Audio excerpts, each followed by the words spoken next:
ہم شہر کے لوگوں کا سب سے بڑا ایشو یہ ہے کہ ہمیں تہبند سے بڑی گھبراہٹ ہوتی ہے، ہمیں تہبند باندھنے کی عادت نہیں ہے. گاؤں گوٹ کے لوگ تو گھر میں بھی تہبند باندھ رہے ہوتے ہیں، ان کو احرام کو پرابلم ہی کوئی نہیں ہوتا. تو تہبند سے اگر آپ کو عادت ہو گئی نا تو آپ احرام فرینڈلی ہو جاؤ گے. سب سے بڑا ایشو ہم لوگوں کا، شہر والوں کا، وہ یہ کہ ہم تہبند کیسے باندھیں. تہبند کنٹرول کرنے میں ان کا جو ہے نا ٹینشن رہتی ہے.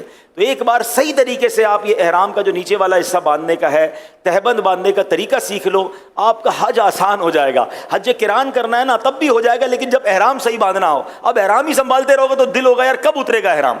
مجھے بڑا بعض اوقات تو عجیب لگتا ہے، لوگ بار بار یہ پوچھتے ہیں احرام اترے گا کب. میں نے کہا پہلے روتے تھے احرام پہنوں گا کب، یا اللہ موقع دے میں احرام پہنوں. جیسے ہی احرام پہنا اب ٹینشن یہ اترے گا کب. ارے بھائی ریلیکس رہو، جلدی کس بات کی ہے. تو احرام صحیح باندھنا سیکھ جائیں گے تو آپ کو اس کی ٹینشن ختم ہو جائے گی. تو پہلے میں تہبند باندھنے کا آپ کو طریقہ بتا رہا ہوں. تو اب آپ نے پہلے تو چیک یہ کرنا ہے کہ یہ احرام میرے سائز کا بھی ہے کہ نہیں. تو اس کا طریقہ یہ کہ آپ نے اپنی ناف کے اوپر یہ والا بالکل کوئی بل نہ ہو رکھ کے چیک کر لیں کہ یہ آپ کے پیروں کے نیچے تک جا رہا ہے یا پیر تک ٹچ ہو رہا ہے. اس کا مطلب اس کا سائز ٹھیک ہے. ایسا نہ ہو کہ آپ ناف پہ رکھیں اور ابھی سے شروع سے ہی آپ کے ٹخنوں کے اوپر ہے تو یہ آپ کے لیے سائز تھوڑا ہے. چلے بسم اللہ الرحمن الرحیم. اچھا اب کرنا یہ ہے کہ یہ دونوں چادریں آپ نے اس کے کنارے ملا لینے، ٹھیک ہے، اور کوئی اس میں اوپر بل نہ رہے. ان دونوں کناروں کو آپ نے ملا لیا. اچھا اب اس طرف سے تھوڑا سا اس کو ٹائٹ کر لیں، جتنا ٹائٹ کرنا ہے آپ ٹائٹ کر لیں، ٹھیک ہے. اب ان دونوں کو واپس اپنے ہاتھوں سے یہاں پر لے آئیں. اب اس کے بعد دوبارہ جو ہے اس کو یہاں لے آئیں، یعنی اس کو فلیپ کر رہے ہیں آپ، ٹھیک ہے نا.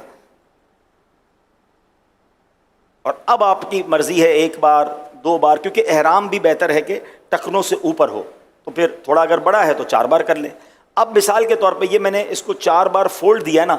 اب یہ اتنا اچھا بندھا ہے کہ مجھے بیلٹ کی حاجت نہیں ہے، ٹھیک ہے. اچھا ایک اور غلطی جو حاجی کر جاتے ہیں یا غلطی عمرہ کرنے والے کر جاتے ہیں، ابھی چونکہ میں تربیت کر رہا ہوں تو میں نے کپڑے پہنے ہوئے ہیں، ٹھیک ہے نا. لیکن جب آپ احرام پہنیں گے تو جسم پر اور کوئی کپڑا نہیں ہوگا، کوئی انڈر گارمنٹ، کوئی انڈر ویئر وغیرہ کچھ بھی آپ نہیں پہنیں گے، ٹھیک ہے. مرد جب احرام پہنے گا تو اس کے جسم پر بے سلی چادریں ہی ہوں گی، سر پر ٹوپی امامہ بھی نہیں ہوگا، یہ خیال رکھنا ہے، ٹھیک ہے. تو اب آپ نے جب یہ احرام پہنا نا تو اب ظاہر ہے اس کے نیچے تو کچھ بھی نہیں پہنا ہے. تو اب یہ جو فلیپنگ کی ہم نے اس کو گھما کے جس طرح بنایا ہے نا، اس کا فائدہ یہ کہ اگر ہوا بھی آئی نا تیز تو یہ اگر اڑی بھی چادر تو آپ کی ستر، آپ کا جو جسم ہے وہ چھپا رہے گا، بے پردگی نہیں ہوگی. تو ہم نے احرام جب اس طرح باندھتے تو اس سے ایک تو چلنے میں بڑی آسانی رہتی ہے، دوسرا پردہ بھی رہتا ہے، تیسرا یہ کنٹرول بھی رہتا ہے. اچھا یہ میں نے سکھایا نا تو آپ مجھے شاید 50 سیکنڈ لگ گئے ہوں گے، 1 منٹ لگ گیا ہوگا. لیکن اگر میں خود باندھوں یا آپ کی پریکٹس ہو جائے گی تو 30 سیکنڈ میں بھی ہو جائے گا، پتہ بھی نہیں چلے گا. آپ کی عادت ایسی بن جائے گی کہ آپ بالکل آسانی سے باندھ لیں گے. اب بیلٹ نہ بھی پہنے تو احرام چلے گا. اچھا کچھ حاجی غلطی کیا کرتے ہیں، کیونکہ گھر میں تولیہ باندھنے کی عادت ہے نہانے کے بعد کچھ لوگوں کی، تو وہ احرام تولیے کی طرح باندھ لیتے ہیں، اب یوں باندھ رہے ہوتے ہیں. جب اب یوں احرام باندھ لو گے تو آپ تو اپنے آپ کو قید کر بیٹھے، اب تو آپ زیادہ چل بھی نہیں سکو گے اور پھر سنبھالتے رہو اس کو. تو یہ اس طرح نہ باندھیں. باندھنا تو ٹھیک ہے ہو جائے گا باندھنا، لیکن آپ ٹینشن میں رہو گے. تو احرام فرینڈلی بننے کا ایک طریقہ میں آپ کو بتاتا ہوں کہ اگر حج میں کچھ دن ہے نا تو اکیلے کمرے میں رات کو جب موقع ملے، آپ کا بیڈ روم ہو، تو آپ تہبند باندھ کر سونا شروع کر دیں.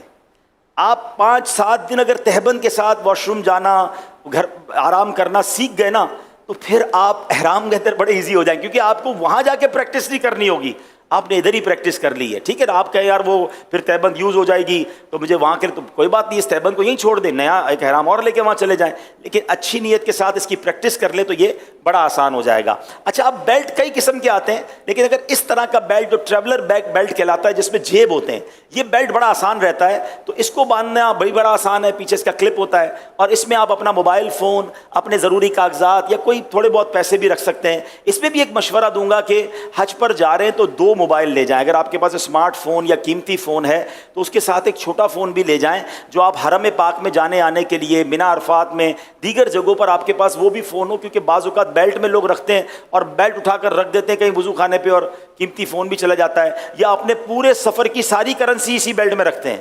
ایسا بھی نہ کریں. اپنی زیادہ پیسے وغیرہ ہیں وہ ہوٹل میں ہی رکھیں، بیگ کے اندر رکھیں. اس میں تو ضرورت کی 25-50-100 ریال رکھ لیے, کچھ کھانے پینے کی ضرورت پڑی. ہاں اپنے ہوٹل کا کارڈ ضرور ڈالیں, اپنے معلم کا کارڈ ضرور ڈالیں, تاکہ خدا نہ خواستہ آپ کے ساتھ کوئی حادثہ ہو جائے تو پتہ چلے کہ آپ کہاں تھے, کس کے معلم کے حاجی ہیں, تو رابطہ کرنا آسان ہو جائے. آپ کے ساتھ بچے اور فیملیز ہوں تو ان کے جیب میں بھی آپ نے ہوٹل کا کارڈ بھی اور معلم کا کارڈ ضرور رکھنا ہے, تاکہ وہ بچھڑ جائیں تو ان کو کوئی اس ایڈریس پر پہنچا سکے. اب یہ اوپر کی چادر جو ہے تولیے کی ہے, اور اس کو بھی آپ نے اسی طرح چیک کر لینا ہے کہ یہ میرے سائز کی ہے کہ نہیں. تو سائز تھوڑا سا اس کا بڑا ہونا چاہیے, تاکہ اس کا فائدہ یہ ہوتا ہے کہ یہ آپ کے نماز وغیرہ میں, رکوع وغیرہ میں آپ کے لیے آسانی رہے. تو اس کو چیک کرنے کا طریقہ یہ ہے کہ یہ ایک بار چکر پورا گھوم کر کم از کم یہاں تک آ جائے.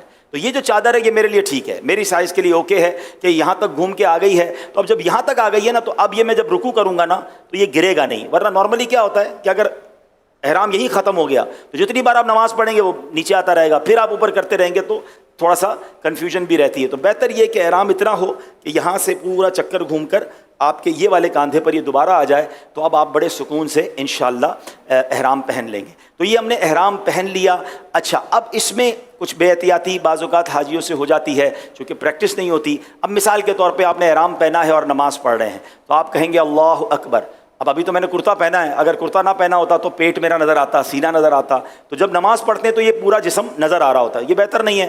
اس کا بڑا پیارا طریقہ امیر علیہ سنت نے سکھایا تھا کہ جب آپ احرام میں نماز پڑھ رہے ہوں اللہ اکبر, انشاءاللہ سینہ اور پیٹ جو ہے آپ کا یہ ڈھکا رہے گا. اور میں آپ کو صحیح بتاؤں, ابھی تو احرام پہنا ہے سکھانے کے لیے یا سیکھنے کے لیے, مگر جب احرام واقعی انسان پہنتا ہے, جب اس کے جسم پہ اور کوئی لباس نہیں ہوتا, اور احرام میں ایکچولی ایک میسج بھی ہے کہ ایک وقت آئے گا میرے سارے کپڑے اتار کر مجھے کفن پہنا دیا جائے گا.